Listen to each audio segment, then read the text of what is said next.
Friends, आज मैं मछलियों के लिए ये खाना ले गया है, उसके लिए ये चिपक रहा है यहाँ से आटा। तो हम आपको दिखाता हूँ मैं कि मछलियों को ये सब बहुत पसंद है। इधर इधर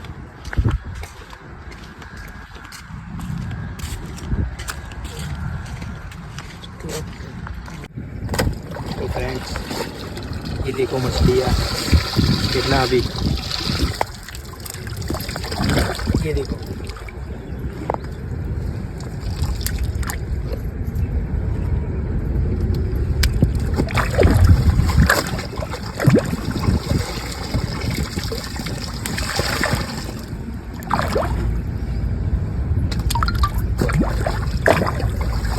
મને બીક લાગે ન તો એને ડૂજો બૂજો ભરા હતો ના પૂછા ભરી ગયા તો હવે મોય બે હિમ આવ્યો મોર બીજો બધો આવી અમુક કરી નાખી તારામાં કદી નહીં ગયેલું